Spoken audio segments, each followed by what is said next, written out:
इतना भी इंस्टाग्राम पे रील बनता उ केहू ना केहू के बेटी बहन नहीं है उ तो रील बनाता सबके गलत हो गइल सब लोग गलत हो गइल। केहू के बेटी बहन हमारा तो बेटी बहन ना बनावली सन हमारा घर के ना कोई बहन बना तारा घर के जन बहन बनाती ठीक है ला माइक लेके आ गेल बड़ा जो खाली बकचोदी कइले बड़ा गाना मारा तो कबे से हाथना दिन से इंस्टाग्राम जबान से मार के बोलिए खेल समझ ले बड़ा सा जौने मत तौने मार दे तड़सन मीडिया वाला के मार के तरह मुंह मेरे साला कैमरा बंद कर मुझे तेरे बता मत कर साला तू साला बचावे नहीं रे घुसड़ी वाला कैमरा खींचता मारा तड़सन नहीं। नमस्कार प्रणाम हम रंजीत राठौर तबातौर न्यूज से आई हम रोड़ा के डायरेक्ट ले चलतानी सिद्धार्थ स्टूडियो आरा के जहाँ के सबसे गंदगी आरा के गाना शूट हो रहा लेकिन यहाँ लिखल बा सिद्धार्थ स्टूडियो आरा यहाँ पर गंदगी ना फैलाए लेकिन सबसे ज्यादा आरा में अगर गंदगी जौन रिकॉर्डिंग होला गाना सबसे यही स्टूडियो में रिकॉर्डिंग होला ताई रोड़ा सबके सुनाओ तनी हमार भला ही हमारा देह पर कुछ हो जाए कल हाथापाई भइल बाटे शिवम सिंह बंटी के साथ लेकिन हम अश्लीलता के खिलाफ आवाज उठावत रहम चाहे जो भी कुछ हो जाए हम अश्लीलता से लड़ते रहम भोजपुरी से लड़ते रहम अश्लीलता गायब करके मानम आई रोड़ा के सीधे स्टूडियो में सिद्धार्थ स्टूडियो में लेके चला तनी आई रोड़ा सब कैमरा मैन फोकस कीजिए। आइए आज म्यूजिक डायरेक्टर विनोद जी से सिद्धार्थ स्टूडियो में बात करते हैं और अश्लीलता के खिलाफ ये जो फैला रहे हैं गंदगी इसके बारे में इनका क्या सोच है क्या बता रहे हैं और क्या बात बोल रहे हैं। तबतौर न्यूज में आपका स्वागत है विनोद जी क्या कहना चाहते हैं अश्लीलता के बारे में। चलिए सबसे पहले तो आपके तबतौर न्यूज कैमरा मैन फोकस कीजिए थोड़ा ऐसे हो जाए विनोद जी आपका चेहरा हाँ सामने आए। तबतौर न्यूज को जितने भी देखने वाले हैं दर्शक को मेरे ओर से सबको प्रणाम। आपको सबसे पहले आपको हम कहना चाहेंगे कि आपको कैसे पता है कि हम अश्लीलता गाना रिकॉर्ड करते हैं। आपका स्टूडियो का हम कहीं नहीं यहाँ पर हम पता कि सबसे ज्यादा कहाँ पर गाना अश्लील रिकॉर्डिंग होता है तो आपके स्टूडियो से होता है। कोई गाना बताइए हमको कि आप कौन गाना सुने हैं तब आए हैं कौन गाना है मेरा बताइए कौन अश्लीलता गाना है आपके ही स्टूडियो से गाना रिकॉर्डिंग हुआ है जो कि देवरा धोनी चटना बा उसी के ट्रैक पर बा समझ गई नहीं रोड एकदम भोजपुरी में समझाते थे रोड अच्छे ओकरे ट्रैक पर बा रोड़ा स्टूडियो के वो कलाकार बा कौन तो जिद्दी चंदन करके देवरा मजा मरले बा देवरा लहंगा लसरले बा का कइले बा सब का गाना हटे देवरा कैसन मजा मारल चाहता ही हमको बताइए। मजा मरले बा मतलब उसमें आपको गलती का दिख गया गलती का देख लीजिए आप लोग भोजपुरी श्रोता देखिए इनका क्या सोच है क्या विचार है क्या गलती देवरा माजा मर ले देवरा सुनिए अच्छा एक मिनट बताइए देवरा माजा कैसा मारना चाह रहा है ये बताइए हमको देवरा कैसन माजा मर ले कैसन माजा मारे के चाहता हूँ। अरे कैसन माजा मारे के चाहता वो तो हम के बताओ देने सबसे पहले जब गाना के बात कर दें ढोनी चटना वाला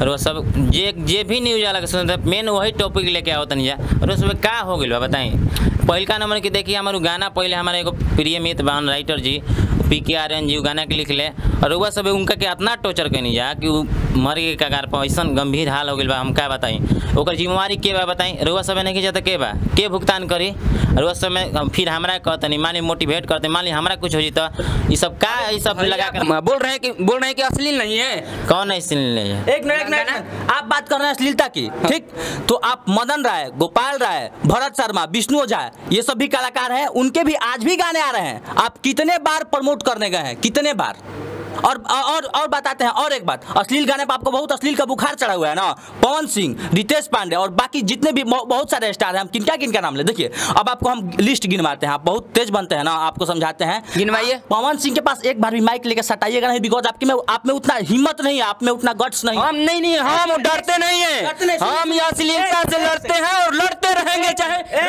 रंजीत राठौर के कुछ भी हो जाए। रंजीत राठौर जी सुनिए एक मिनट जो भी आपका नाम जो भी हो एक सेकंड पहला बात अब बताइए पवन सिंह का गाना सुने हैं ना बड़ा चोलिया में होता गुदगुदी राजा ठीक हाँ रितेश पांडे का ये गाना तहर मोट हमार छोट बात दुखाता जीजा है लहंगा में गिर गई विकेट जो बन साला कैच हो गई सब रितेश पांडे के आपको गाने पवन सिंह के गाने गिनवा रहे हैं ठीक चोलिए में अटकल परान सबसे पहले बात साला चोली में परान कैसे अटके कैसे परान अटकेगा। अरे पहले के बात छोड़िए कैसे परान अटकेगा ना पहले क्या होता है कितना दिन का गाना है मुश्किल पहले के बात छोड़िए ना कहे नहीं पहले के हर गाना में आपको नहीं अच्छा वो तो परान अटका है वो चलिए वो तो एक पर्दे में है कौन सा देवर चोली में परान अटकता है जी। अरे तो नहीं एक चलिए वो पीछे का मैटर, पीछे का बात छोड़िए, पीछे का बात छोड़िए। देवरा ढोली चाटेगा तो बवाल है, चोली में परान अटकेगा तो बवाल नहीं है। अब कोई कुछ गा दे, देवरा ढोली चटल में सुनिए इतना अच्छा गंदर।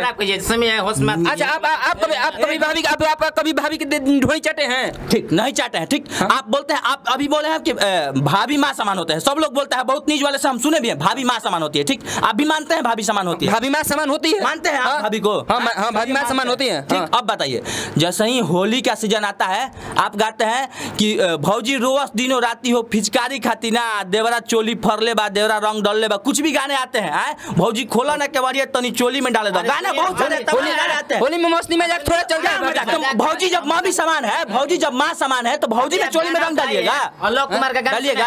हाँ, आलोक कुमार से बहुत सारे जो आलोक कुमार का गाना सुने, इतना मैं फोकस किया। कौन सा गाना? इतना बढ़िया गाना है, प्यारे पे गाना है, 5000 से ऊपर गाने गाना तो क्या प्रमोट नहीं करते हैं, चाहे माया पे गाना आ रहा है, चाहे हम करते हैं, प्रमोट करते हैं, प्रमोट करते हैं सर। ये गाना सुने हैं? कौन सा गाना? अरे नजरिए के पता हुई, इस गाना पे कहीं नहीं आपके हैं। सुन में नहीं मोहब्बत क्या चीज के, कितना बढ़िया गाना है। आप अब रीजन बताते हैं, आप सुने इसलिए नहीं है कि कोई न्यूज वाला गया उनके पास, गाना बहुत अच्छा है पर आपके पास काहे नहीं पहुंचा? अश्लील नहीं था, ठीक ना? जहाँ तक आप बात कहते रील बनाने के सर, सब देखिए, जैसे आप बोल रहे हैं कि रील बनाने वाला सब लोग अपना रोटी सेक रहा है, आपके हिसाब से रील बनाने वाला भी अपना रोटी सेक रहा है। एक मिनट आप बोलिएगा, हम बोलने देंगे, आपको मौका देंगे। अच्छा बताइए, देवरा ढोली चटना बा, ऐसे अश्लील गाना, ऐसे गंदगी गाना कब तक आते रहेंगे? देखिए, ऐसे गाने अगर नहीं आए, ऐसे गाने नहीं आए तो आप हमारे सामने जो सटाए हैं ना, क्या नाम है, TNB जो भी है, TNB लेके घूम रहे हैं ना, वो अपना ही घूमिएगा। ताबड़तोड़ न्यूज जो भी है, आप घर में बैठ के कहीं आराम करते होते, ठीक ना? ये आपका एक तो इनकम का जरिया मिल गया है, ट्रैक ले लिया है, माइक, कुछ भी आपके सोच से अश्लील होगा, हमारे सोच से तो अश्लील गाने नहीं। जब ऐसे गाने नहीं आएंगे, थोड़ा सा चटपटा मसाला नहीं होगा तो कैसे काम चलेगा भाई? कैसे काम चलेगा? देख लीजिए भोजपुरी सूरत है, भोजपुरी जो भी देखने वाले हैं, मेरा ताबड़तोड़ नीचे देख लीजिए, लोग क्या सोच है म्यूजिक डायरेक्टर के। सोचिए तो भजन बजाइएगा, भजन बजाइएगा, कैले बड़ा टाइम पास, हमने के टाइम बाकी ना, कबे से बकचोदी कैले बड़ा, बुझात नहीं है कि जब काम चलता है आगे नहीं, हम न्यूजवा के चलते तार समय देते नहीं, क्या बुझाता रहा?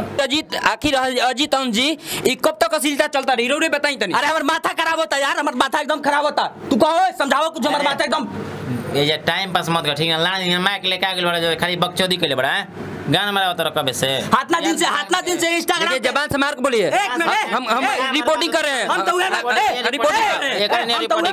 वह बात कहता नहीं, अश्लीलता खत्म करे। आप ज्यादा बोल रहे हैं, गाना मरवाने के लगा हुआ है, ठेंगा मत मारा। किसको? ए सुनो, इंस्टाग्राम पे सुनिए, देखिए, जबान से मार के बोलिए, जबान से मार के बोलिए, न्यूज प्रमोटर जबान से मार के बोलिए, ठीक है? जबान से मार के बोलिए, पहले लाफत किसको कर रहा है? लाफत किसको? झाट खत्म हो जाए। देखिए, जबान से मार के बोलिए। कब से कहता नहीं हाथ ना, अब तो एक आदमी अगर समय न्यूज लेगा तो न्यूज ले, चुपचाप एक मिनट, तू एक आदमी सुन। देखिए, आप जबरदस्ती क्या करता है? रुको छोड़ो, मारो मत। देह में ज्यादा गर्मी होगी बेकार। देखिए भोजपुरी से होता है यही लोग, एक आदमी पे तू आरोप लगा होता है। पहले जितना भी इंस्टाग्राम पे रील बनता, वो केहू ना केहू बेटी बहन नहीं है, वो तो रील बनाता, सबके गलत हो गई, सब लोग गलत हो गई। केहू के बेटी बहन, हमारा तो बेटी बहन ना बना होली सन, हमारे घर के ना कोई बहन बना, हमारे घर के बहन बना